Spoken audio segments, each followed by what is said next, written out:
তো আজকের ক্লাস আমরা শুরু করছি দুটো কোশ্চেন দিয়ে।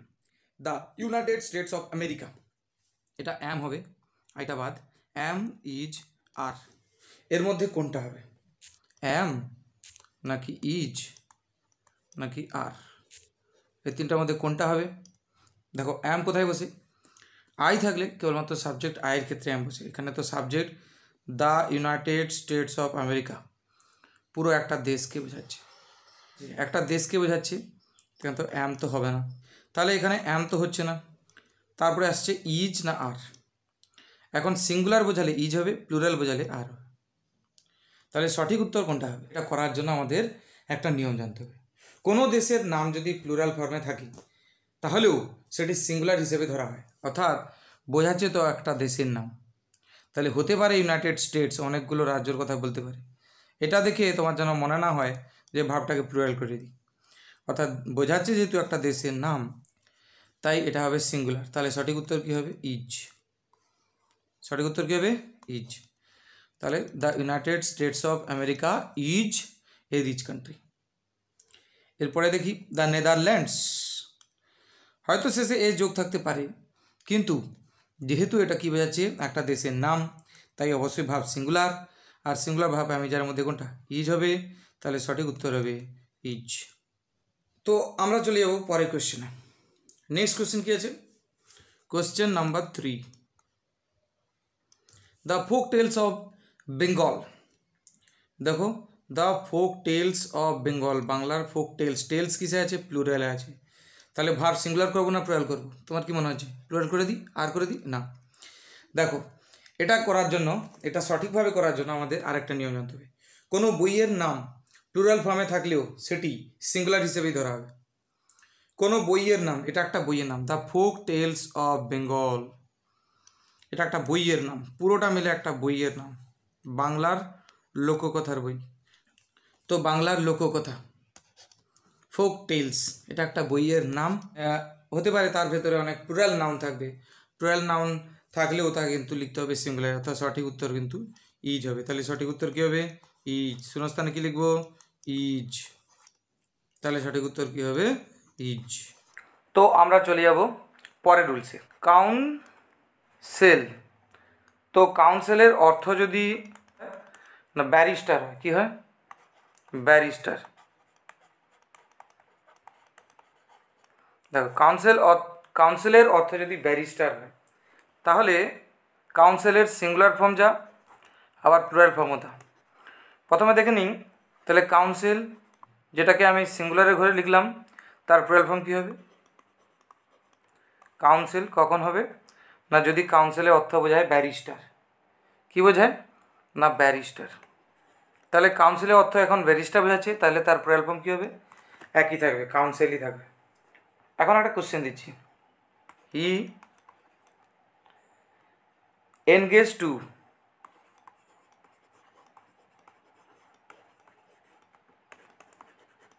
দুজন, সে এনগেজ করেছিল, নিযুক্ত করেছিল দুজন ড্যাশকে। আমি বলতে চাইছি কাউন্সিল এখানে বসাতে হবে, যার অর্থ barrister, to defend his case, to defend his case. এখানে যদি আমরা লক্ষ্য করি, তাহলে এখানে টু ডিফেন্ড হিজ কেস, কেসটাকে ডিফেন্ড করবে কে? কেসটাকে ডিফেন্ড করার জন্য এনগেজ করা হয়েছে, নিয়োগ করা হয়েছে দুজন, কাকে? ব্যারিস্টারকে। এখানে যদি কাউন্সিল লিখি, তাহলে কাউন্সিলের প্লুরাল ফর্ম এখানে কী হবে? কাউন্সিলই হবে, অর্থাৎ COUNSEL সঠিক উত্তর হবে কাউন্সিল। যদিও দুজন বোঝাচ্ছে, দুজন হলে প্লুরাল, কাউন্সিলের প্লুরাল ফর্ম তখন কাউন্সিলই থাকছে। ওয়ার্ড কথার অর্থ যদি প্রমিস বা স্পিচ বোঝায়, তাহলে তার কোনো প্লুরাল হয় না। ওয়ার্ড কথাটার অর্থ যদি কী বোঝায়? ওয়ার্ড মানে যদি প্রমিস বোঝায়, প্রমিস করা বোঝায় যদি, বা স্পিচ বোঝায়, তাহলে প্রমিস বা স্পিচ বোঝালে নর্মালি ওয়ার্ড মানে কি আমরা জানি? নর্মালি ওয়ার্ড মানে হচ্ছে শব্দ, অনেকগুলো শব্দকে একসঙ্গে কি বলে? ওয়ার্ডস। এর মানে তখন কি দাঁড়াচ্ছে? শব্দগুলি। এবারে তুমি যদি দেখে নাও ওয়ার্ড থেকে ওয়ার্ডস হয়েছে, সিঙ্গুলার থেকে প্লুরাল হয়েছে কখন? যখন অর্থ বোঝাচ্ছে শব্দ, তখন তার প্লুরাল ফর্ম শব্দগুলি হচ্ছে। কিন্তু ওয়ার্ডের অর্থ যদি প্রমিস বোঝায় বা ওয়ার্ডের অর্থ যদি স্পিচকে বোঝায়, তাহলে কিন্তু ওয়ার্ডের কোনো প্লুরাল ফর্ম হয় না। যেরকম ধরো হি গেভ মি ওয়ার্ড, সে আমাকে দিয়েছে ওয়ার্ড, মানে এখানে ওয়ার্ড মানে শব্দ নয়, এখানে ওয়ার্ড মানে প্রমিস, কথা দিয়েছে। তাহলে ওয়ার্ডের মানে এখানে প্রমিস বোঝাচ্ছে, তাহলে ওয়ার্ড এখানে অবশ্যই ওয়ার্ডই থাকবে, সিঙ্গুলার ফর্মেই থাকবে, তাহলে ঠিক আছে বাক্যটা। কিন্তু যদি এরকম লেখা থাকে হি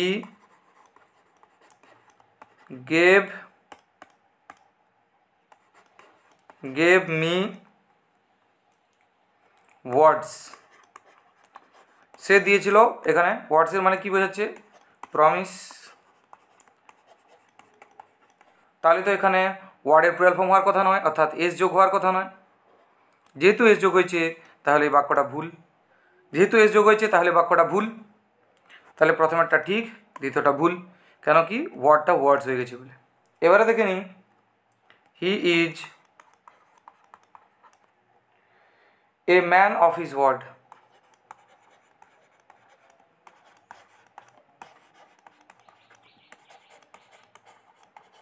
এখানে হচ্ছে সে এক কথার মানুষ, অর্থাৎ ওয়ার্ড মানে এখানে যে কথাটা সে দিয়েছে সে কথাটা সে রাখে। তাহলে ওয়ার্ডের মানে এখানে প্রমিস, তার দেওয়া প্রমিস সে রেখেছে বা কথা সে রেখেছে। তাহলে এখানে ওয়ার্ড ঠিকই আছে।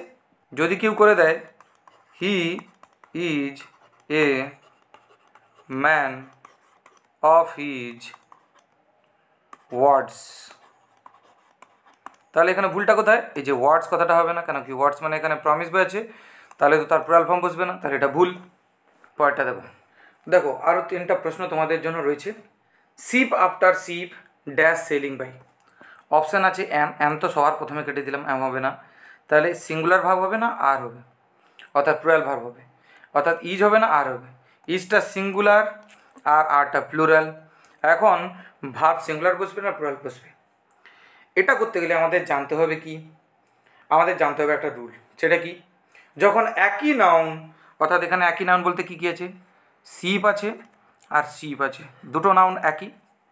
যখন দুটো নাউন একই থাকবে, অর্থাৎ দুটো একই নাউন টু অথবা আফটার দ্বারা যুক্ত থাকবে, যুক্ত কি আছে? আফটার দিয়ে যুক্ত আছে, শিপ আফটার শিপ, দুটো একই নাউন যুক্ত থাকবে টু অথবা আফটার দিয়ে, তখন সেটিকে সিঙ্গুলার হিসেবেই ধরতে হবে।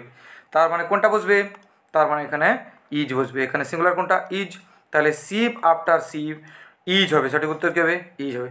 ঠিক একইভাবে লেটার আফটার লেটার, দেখো দুটো একই নাউন, লেটার আছে আবার লেটার আছে, দুটো একই নাউন যুক্ত আছে আফটার দ্বারা, তাহলে দুটো একই নাউন যখন আফটার বা টু দ্বারা যুক্ত থাকবে, কি কি? আফটার বা টু দ্বারা যুক্ত থাকবে, তখন তারপরে যে ভার্বটা বসবে সেটা সিঙ্গুলার না প্লুরাল? অবশ্যই সেটা সিঙ্গুলার। কী ভার্ব বসবে? সিঙ্গুলার ভার্ব বসবে। তাহলে এখানে লেটার আফটার লেটার আছে, ভার্ব কোনটা হবে? ভার্ব হবে দেখো ওয়াজ আছে ওয়ার আছে, সিঙ্গুলার কোনটা? সিঙ্গুলারটা ওয়াজ, তাহলে সঠিক উত্তর কোনটা হবে? ওয়াজ। পরেরটা দেখে নিই, জেনারেশন টু জেনারেশন বলেছে, তাহলে দুটো একই নাউন, এটাও একটা নাউন, সেম নাউন এখানে আছে, তাহলে দুটো একই নাউন। তারপরে কন্ডিশন কি? তারপরে কন্ডিশন হচ্ছে এই যে টু দ্বারা বা আফটার দ্বারা যুক্ত থাকতে হবে, তাহলে টু বা আফটার দ্বারা যুক্ত আছে, ভার্ব হবে সিঙ্গুলার। সিঙ্গুলার কোনটা? হ্যাজ না হ্যাভ?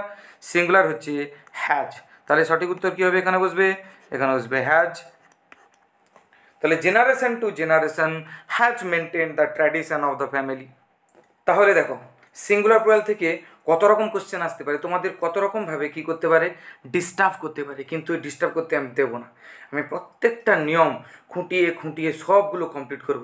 ঠিক আছে, তো তোমরা মন দিয়ে এই ক্লাসগুলো করবে। Thank you very much.